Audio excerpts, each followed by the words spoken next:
छत्तीसगढ़ के सभी साथियों का हमारे चैनल पे एक बार फिर से स्वागत है। मेरा नाम है ऐश्वर्य अग्रवाल।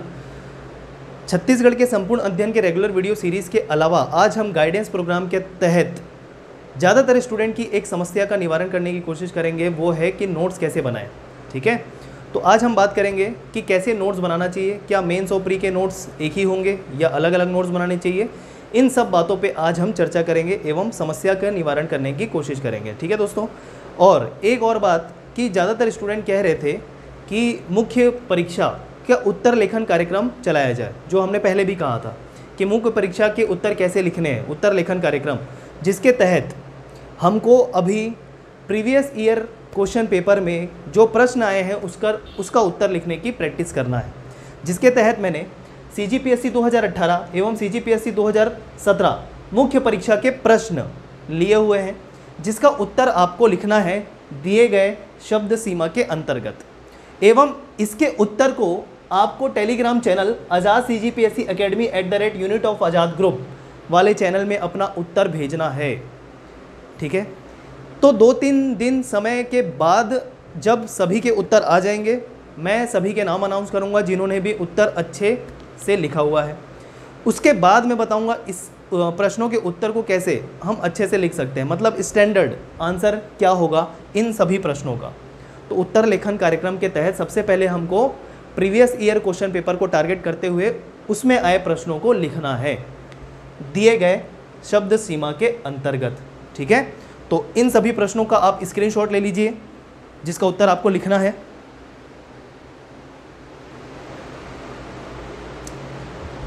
शब्द सीमा का ध्यान रखेंगे। ठीक है, सभी उत्तर भेजेंगे इस टेलीग्राम चैनल, टेलीग्राम हमारा चैनल है जिसका लिंक मैं भी डिस्क्रिप्शन बॉक्स में आपको शेयर कर दूंगा, नहीं तो आप इस नाम से सर्च कर सकते हैं आज़ाद CGPSC academy @unit of Azad group. 2-3 दिन के बाद इसका स्टैंडर्ड आंसर कैसे होगा उस पर हम चर्चा करेंगे उत्तर लेखन कार्यक्रम के अंतर्गत। फिलहाल आपको अपनी तरफ से कोशिश करनी है, और जो भी ये वीडियो देख रहे हैं सभी छात्रों से मेरा निवेदन है कि इसकी प्रैक्टिस चालू कर दीजिए, और यहीं से हम आपको प्रैक्टिस कराना स्टार्ट कर रहे हैं।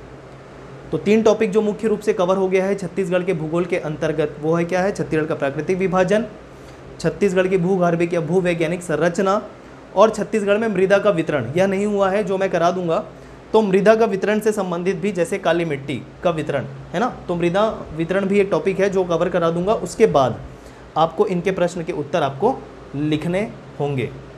ठीक है, तो चलिए इसके बाद आज का जो हमारा गाइडेंस प्रोग्राम है, जिसके अंतर्गत मैं आपको बताने वाला हूं कि नोट्स कैसे बनाना चाहिए। सबसे ज़्यादा महत्वपूर्ण है किसी भी परीक्षा को उत्तीर्ण करने का कि भैया आपके नोट्स या सोर्स कि आप कहाँ से पढ़ रहे हैं, मैटर नहीं करता आप कहाँ से भी पढ़ रहे हैं, लेकिन पेपर जब होने वाला है, परीक्षा जब होने वाली है, जस्ट उसके पहले आप रिवीजन किससे कर पा रहे हैं। हो सकता है किसी विषय के लिए आपने काफ़ी मोटी बुक पढ़ रखी है, लेकिन आप एक चीज़ बताइए कि परीक्षा के पहले क्या उस मोटी बुक से रिवीजन किया जा सकता है, क्या नहीं ना। तो इस संबंध में सारी समस्याओं का निराकरण करने की कोशिश मैं आज इस गाइडेंस प्रोग्राम के तहत करने वाला हूँ। चलिए शुरू करेंगे दोस्तों। तो आज का हमारा जो गाइडेंस प्रोग्राम है उसमें एक समस्या जो है कि नोट्स कैसे बनाना चाहिए, जो कुछ छात्रों ने मुझसे पूछा है उसकी चर्चा करेंगे।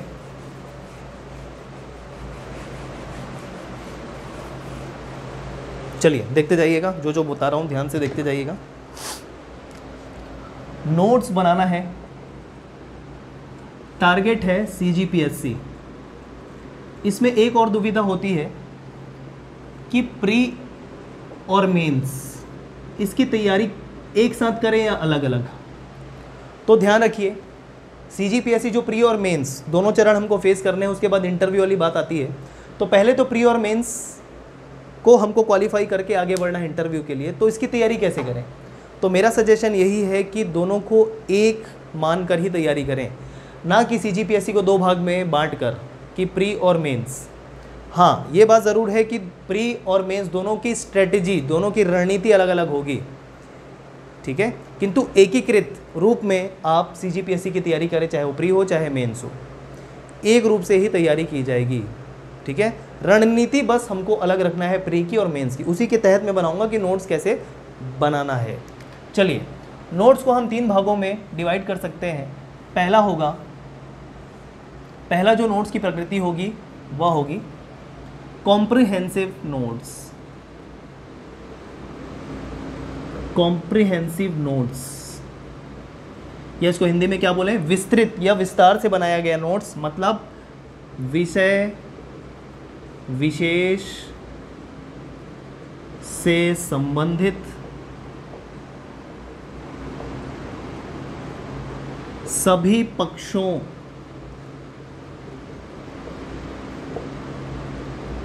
को ध्यान में रखते हुए, या सभी पक्षों को ध्यान में, या सभी पक्षों सहित विस्तृत नोट्स। ठीक है, विस्तृत नोट्स, कॉम्प्रिहेंसिव नोट्स।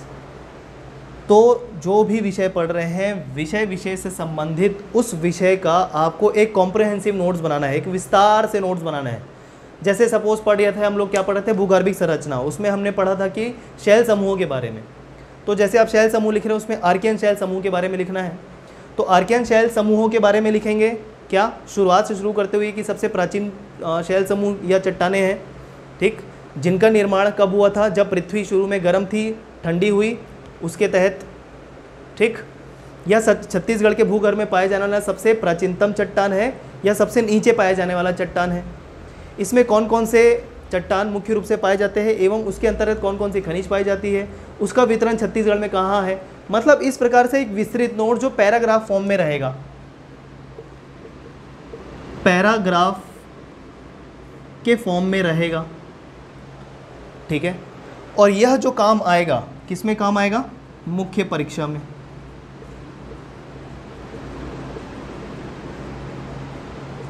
मुख्य परीक्षा में, ठीक, क्योंकि थ्योरी के फॉर्म में लिख रहे हैं, पैराग्राफ के फॉर्म में लिख रहे हैं, पैराग्राफ या थ्योरी के फॉर्म में लिख रहे हैं ना, तो मुख्य परीक्षा में थ्योरी ही या पैराग्राफ ही तो लिखना पड़ता है।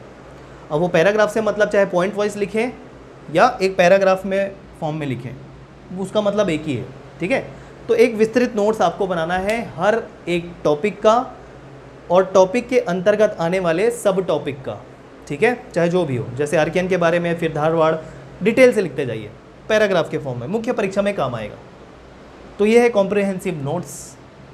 अब एक और नोट्स की कैटेगरी है जिसको बोलेंगे फैक्ट्स बेस्ड नोट्स, हिंदी में बोलें तथ्य आधारित नोट्स।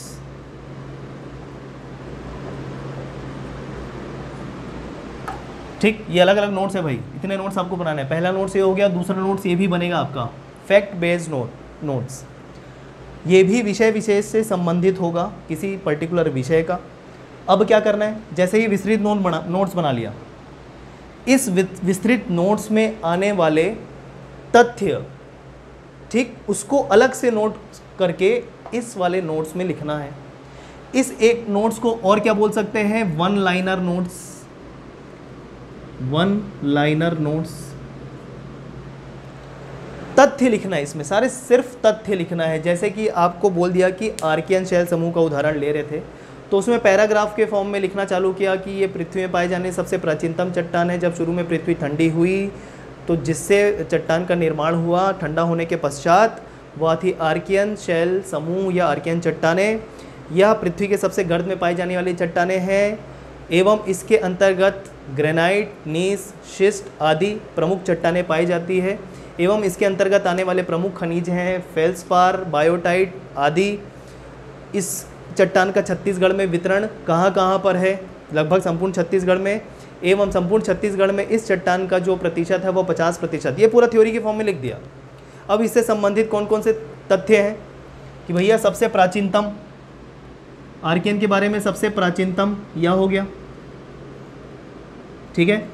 और एक और चीज़, प्राचीनतम सबसे गर्त में पाई जाने वाली चट्टान एवं कौन सी प्रकार की चट्टान है, ये आग्नेय प्रकार की चट्टान है एवं इससे संबंधित जो शैल समूह होगा वो अवसादी प्रकार का होगा। यह दोनों कॉन्सेप्ट मैंने आपको बताया है वीडियो में, ध्यान से देखिएगा।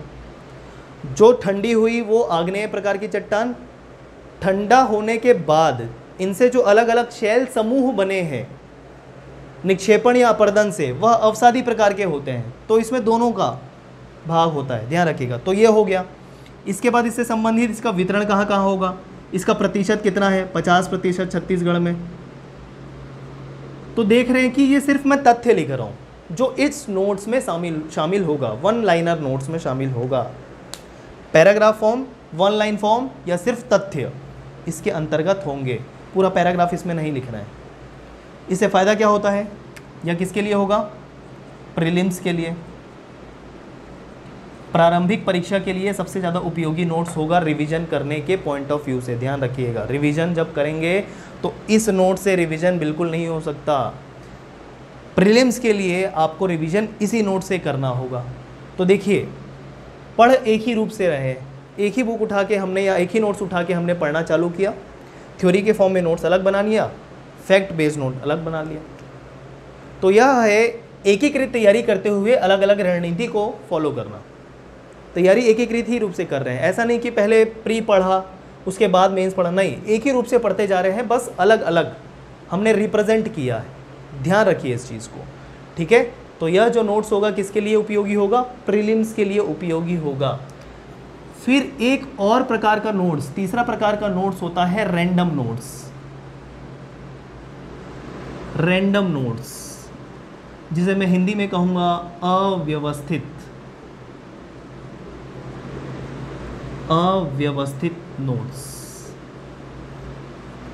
अब ये दोनों नोट्स से क्या हो गया भाई, जब हमने मेंस के लिए, मुख्य परीक्षा के लिए बना लिया, मेंस के लिए नोट्स बना लिया, प्रीलिम्स के लिए नोट्स बना लिया, तो अब बचा क्या, तो देखते जाइए।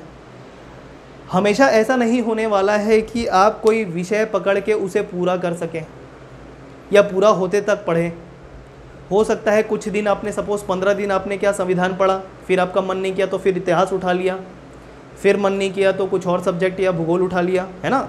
तो इस तरीके से आप कोई भी रैंडम सब्जेक्ट उठा के पढ़ते रहेंगे और उसके लिए, ठीक, आप इस नोट्स में मेंटेन तो करते जाएंगे, लेकिन कभी कुछ पढ़ते हुए आपको ऐसा कुछ मिल गया जो आपने इस कॉपी में ऐड नहीं किया, या सारे विषय खत्म हो गए जिसको आपने इसमें नोट नहीं किया हुआ है। अब सारे विषय एक साथ पढ़ते जा रहे हैं, ये दोनों नोट्स तैयार हो गए, अब सारे विषय एक साथ पढ़ते जा रहे हैं, कभी ये उठा लिया, कभी ये उठा लिया, कभी वो उठा लिया। तो हम क्या करते जाएंगे कि बार बार हम कॉपी उठा के इसको नोट्स नहीं करेंगे, नोट्स में नहीं मेंशन करेंगे, तो टाइम वेस्ट नहीं करेंगे। तो हम क्या करेंगे, एक ही कॉपी लेंगे, उसमें सारे विषय नोट करते जाएंगे। मतलब यह नोट्स जो है, यह परीक्षा के अंतिम सप्ताह में काम आने वाला नोट्स है। अंतिम सप्ताह में या अंतिम 10-15 दिन में काम आने वाला नोट्स है, चाहे प्रीलिम्स हो चाहे मेंस हो। ज़्यादातर ये प्रीलिम्स के लिए काम आएगा कि हर एक विषय से संबंधित कॉपी उठाकर ना पढ़ते हुए सारी चीज़ें रैंडम रूप से जो चीज़ पढ़ रहे हैं उसको नोट्स करते गए हम इस कॉपी में, इस नोट्स में। और यह मानिए जो प्रीलिम्स परीक्षा की जो अंतिम सप्ताह होते हैं उसमें सबसे ज़्यादा काम आता है, रैंडम नोट्स, अव्यवस्थित नोट्स। इसमें कोई भी विषय शामिल हो सकते हैं, जो भी आपने इंपॉर्टेंट पढ़ा उसको नोट कर दिया। तो तीनों में अंतर समझिए, किसी टॉपिक से संबंधित, किसी विषय से संबंधित हर एक विषय का अलग कॉपी पैराग्राफ फॉर्म में, हर एक विषय का अलग कॉपी प्रीलिम्स के लिए, लेकिन केवल तथ्य आधारित, वन लाइनर, सिंगल लाइनर, केवल तथ्य होंगे, प्रीलिम्स के लिए उपयोगी। हर एक विषय का अलग होगा। रैंडम नोट्स, एक ही नोट्स बनेगा जिसमें कोई भी विषय, कोई भी टॉपिक, कुछ भी हो सकता है। ये भी तथ्य आधारित है, लेकिन इसमें सारे विषय एक साथ, कभी भी कुछ भी पढ़ रहे हैं उसको नोट करते जाइए। ठीक, मैं ये कह सकता हूँ कि इसका संशोधित रूप या तथ्य ये नोट्स होगा, इसका संशोधित, इसको पढ़ते हुए सिर्फ और फैक्ट लिखते गए, तो ये अंतिम रूप से तैयार नोट्स होता है, जिसको आपको प्री के 1 हफ्ते पहले या 10 दिन पहले आपको पढ़ना होता है। ठीक, सारे विषय तैयार करते हुए हमको इसे पढ़ने का टाइम नहीं होता अंतिम सप्ताह में। अंतिम सप्ताह में ऐसा लगता है कि कोई एक ही नोट्स हो हमारे पास जिसे हम पढ़ते जाएं बस, जिसमें सारी चीज़ें हों। तो उस समय में यह काम आता है, रैंडम नोट्स, अव्यवस्थित नोट्स। जो भी मुख्य रूप से कहीं भी कुछ भी देखा, न्यूज़पेपर पढ़ लिया, उसमें कुछ इंपॉर्टेंट, और उस समय आपकी कॉपी ये नहीं है सपोज, तो किस में नोट करेंगे आप, रैंडम नोट्स में आप ऐड कर लीजिए उसको। ये आपके पास हमेशा होनी चाहिए। जो चीज़ इसमें से छूट गए हैं आप इसमें नोट करिए। तो ये 3 प्रकार के आपको नोट्स बनाने हैं, कॉम्प्रिहेंसिव नोट, विस्तृत नोट्स, फैक्ट बेस्ड तथ्याधारी नोट जो प्रीलिम्स के लिए काम आएगा, एवं रैंडम अव्यवस्थित नोट। कभी भी कुछ भी इंपॉर्टेंट पढ़ लिया और इनमें से कोई कॉपी नहीं है आपके पास तो उसमें नोट कर लिया इसे, ठीक है। तीनों का पर्पस अलग अलग है, ठीक। पढ़ एक ही रूप से रहे हैं, एकीकृत रूप से पढ़ रहे हैं, लेकिन रणनीति अलग अलग है। तो यह इस प्रकार से आप नोट्स अगर बनाते हैं दोस्तों तो सबसे मानिए कि सबसे ज़्यादा इफ़ेक्टिव होगा ये आपके लिए। और देखिएगा आप कि आपकी तैयारी को अलग ही दिशा मिलेगी। और जब पेपर आएगा, CGPSC का पेपर आएगा, चाहे प्रीलिम्स हो या मेंस हो, तो उसमें सिर्फ आपके पास एक ही काम रहेगा, रिवीजन करने का, ठीक है। तो देख लीजिए, और कोई डाउट है? पढ़ने के लिए, विस्तृत रूप में पढ़ने के लिए, फैक्ट तथ्य को रिवाइज करने के लिए प्रीलिम्स में, मतलब इसको एक और नाम दे सकते हैं रिवीजन नोट्स। रिवीजन नोट्स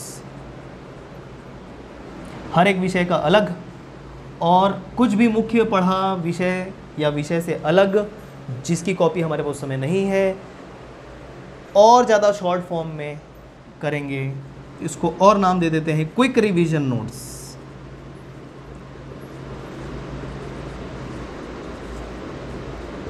परीक्षा के अंतिम 10 दिन या 1 हफ्ता बचा हुआ है, उसमें रिवाइज करने के काम आने वाला नोट्स है रैंडम नोट्स। तीनों के पर्पस अलग अलग और तीनों बनाने अति आवश्यक हैं। और आप देखेंगे कि बहुत ही ज़्यादा सहूलियत महसूस होगा जब आप इस तरीके से, इस स्ट्रेटजी से चलेंगे नोट्स बनाते हुए, ठीक है। तो तैयारी के बारे में जो डाउट था कि कैसे तैयारी करें, नोट्स कैसे बनना चाहिए, उससे संबंधित मैंने ये आपके समस्या का निराकरण करने की कोशिश की है, ठीक है। ऐसी गाइडेंस प्रोग्राम के तहत हम और भी समस्या का समाधान करने की कोशिश करेंगे ज़्यादा से ज़्यादा। तो ध्यान में रखिएगा, इसी स्ट्रेटजी से चलेंगे तो परीक्षा जो है उसे पास करना डिफ़िकल्ट नहीं होगा किसी भी स्टूडेंट के लिए, ठीक है दोस्तों। और भी कोई समस्या आपको लगती है कि आपको पूछना चाहिए तो आप बिल्कुल कमेंट बॉक्स में बताइए, हम उसका निराकरण करने की कोशिश करेंगे गाइडेंस प्रोग्राम के तहत। तो जो 2 बातें मैंने बताई है कि प्रीवियस ईयर क्वेश्चन पेपर के आंसर लिखने हैं, चैनल में उसको भेजना है, एवं नोट्स आज ही से बनाते चलिए अलग अलग प्रकार के, ठीक। अब सीक्वेंस क्या होगा? तो सीक्वेंस से होगा कि ये पहले बनेगा, कॉम्प्रिहेंसिव नोट सबसे पहले बनेगा आपका, सबसे पहले तैयार होगा ये, जो जिसमें सारी चीज़ें विस्तृत रूप से होंगी। उसके बाद जब आप इसको एक बार पढ़ने बैठेंगे तो इससे तथ्य जो निकाल के रखेंगे वो इस कॉपी में होगी। सीक्वेंस देखिए, ठीक। फिर ये जो दोनों नोट्स बन गए, उसके बाद आपको कुछ अतिरिक्त और नोट्स बनाने हैं, कुछ रैंडम पढ़ते हुए, तब ये सीक्वेंस ये है, पहले ये बनेगा, फिर ये बनेगा, उसके बाद अंतिम रूप से परीक्षा के अंतिम दिनों में यह नोट्स बनने वाला है। तो सीक्वेंस भी ध्यान रखिएगा, यही सीक्वेंस है, यह सीक्वेंस है, यह सीक्वेंस है, ठीक। एकदम से ऐसा नहीं कि भैया इसी को बनाते बैठे हैं प्री तक, या सिर्फ तथ्य आधारित नोट लिखा है प्री तक, उसके बाद मेंस का जो ड्यूरेशन आ गया उसमें फिर मेंस का नोट्स बनाना है, ऐसा नहीं।